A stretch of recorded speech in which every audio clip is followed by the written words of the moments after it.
शनिदेव हुए अस्त। प्रिय दर्शकों, नवग्रहों में अत्यंत प्रभावी ग्रह, सर्वाधिक समय तक किसी राशि में गोचर करने वाले, जिनका गोचर काल 2.5 वर्ष का होता है तथा उनका कोई भी परिवर्तन लंबी अवधि के लिए होता है। कर्म प्रधान देव तथा नवग्रहों में न्यायाधीश शनिदेव अस्त होने वाले हैं। अब जब शनि अस्त होते हैं तो कुछ ना कुछ विशेष प्रभाव प्राप्त होता है, क्योंकि कर्म प्रधान शनिदेव जो आपको आपके कर्म क्षेत्र में विशेष प्रभाव प्रदान करते हैं और जो इनका कार्यकत्व है वो अस्त हो जाता है।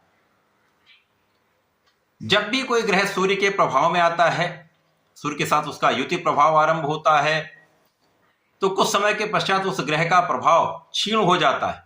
सूर्य के आभा मंडल के समक्ष वो ग्रह क्षीण हो जाता है, इसी को अस्त अवस्था कहते हैं। प्रिय दर्शकों, जब कोई ग्रह अस्त होता तो कहीं ना कहीं कुछ निर्बल प्रभाव भी प्राप्त होते हैं, जिसका प्रभाव समस्त राशि के जातकों पर पड़ता है और उसका कुछ ना कुछ अच्छा प्रभाव मिलता है, कभी कभी कुछ निर्बलता भी प्राप्त होती है।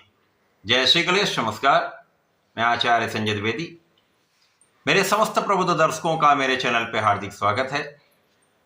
प्रिय दर्शकों, आज मैं मेष राशि के लिए शनि की इस अस्त अवस्था का किस प्रकार का परिणाम प्राप्त होने वाला है, किन किन भावों पर इनका प्रभाव पड़ेगा, कुछ लाभ मिलेंगे अथवा कहीं पर कुछ समस्या हो सकती है, शनिदेव किसको मस्त करेंगे और शनिदेव किसको पस्त करेंगे, इस प्रकार का परिणाम प्राप्त होने वाला है।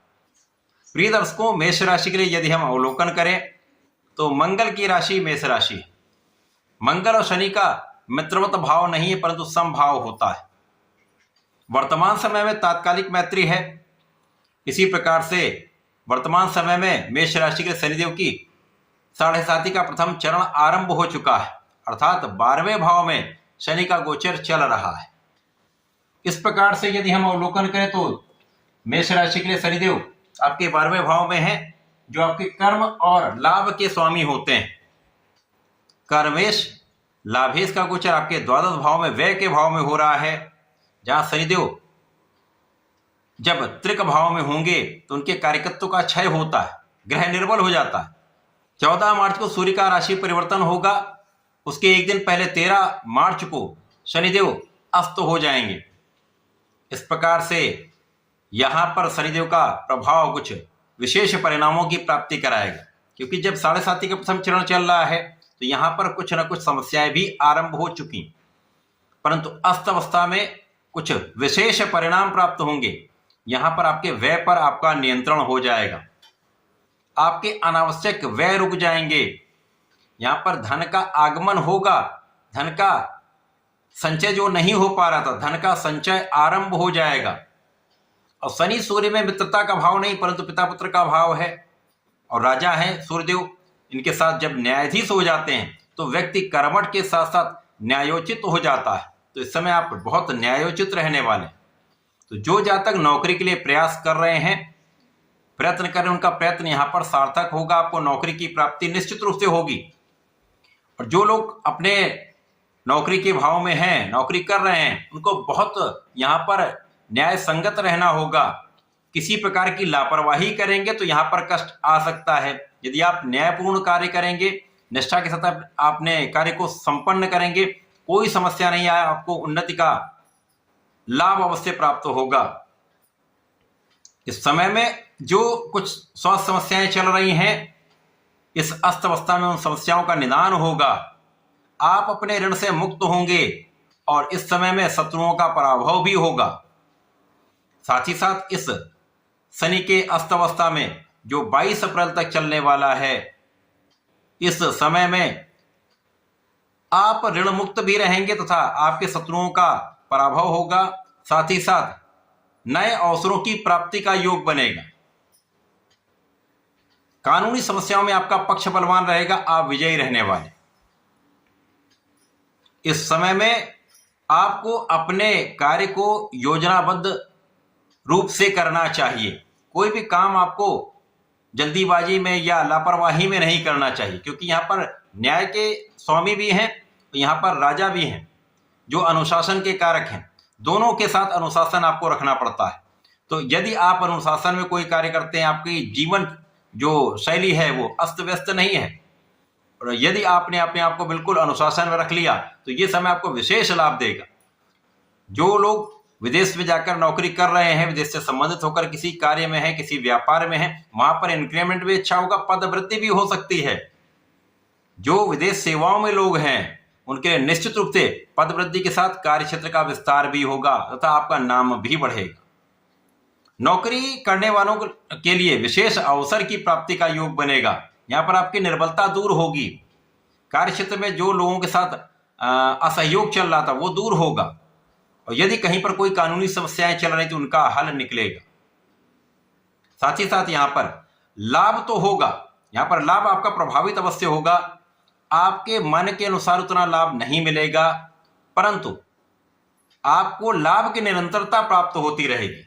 निरंतर लाभ जब होता रहता तो आपके समस्याओं का निदान हो जाता है, आप उतने कष्ट में नहीं रहते।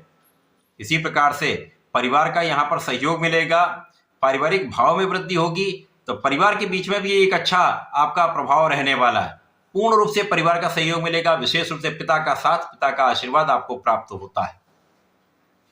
भाग्य का उतना साथ इस समय नहीं मिलेगा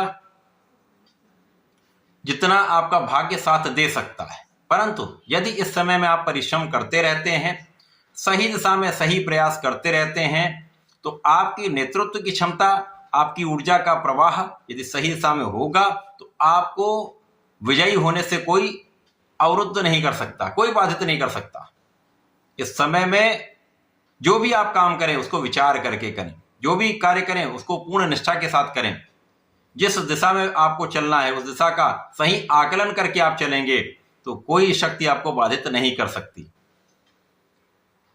इस समय में आपके नेतृत्व की क्षमता बढ़ेगी ही बढ़ेगी, आपकी कर्मशीलता बढ़ेगी। इसके साथ ही साथ यहाँ पर आपका ज्ञान कुछ विशेष फलदायी हो जाएगा, क्योंकि शनिदेव का जब प्रभाव होता तो लंबे समय तक होता है, और सूर्य का जब बल मिल जाता है तो आपका आत्मबल बहुत अच्छा होता है, और जो भी आप प्रयास करते हैं बिल्कुल सटीक प्रयास करते हैं। तो समय में आपका किया हुआ प्रयत्न आपके पढ़ाई के क्षेत्र में अच्छे परिणामों की प्राप्ति कराने वाला है, क्योंकि इस समय आप परिश्रमी तो रहेंगे, क्योंकि आपको परिश्रम करना भी पड़ेगा। सूर्य और शनि का साथ है तो आप परिश्रमी भी रहेंगे, आपको परिश्रम करना भी पड़ेगा, उसका परिणाम भी बहुत अच्छा प्राप्त होगा।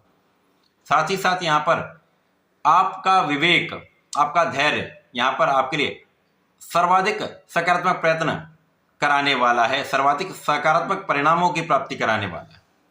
संतान से सहयोग मिलेगा, आपसी संबंध पहले से अधिक अच्छे होने वाले हैं। ये समय आपको धर्म के मार्ग पर ले जाने वाला है।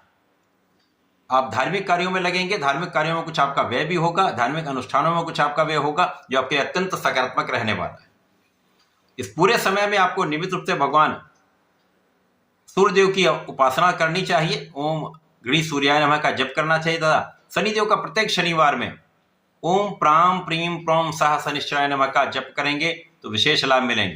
क्योंकि शनिदेव अस्तव्यस्त हैं, परंतु उनका संपूर्ण प्रभाव समाप्त नहीं होता है, तो अपना कार्य तो करेंगे ही, कुछ निर्बल अवश्य हो सकते हैं, तो उनको बल देने के लिए यदि आप इस मंत्र का प्रत्येक शनिवार को कम से कम 3 माला 5 माला का जप करते हैं तो विशेष लाभ आपको मिलेंगे। इस समय का आप सदुपयोग कर पाएंगे।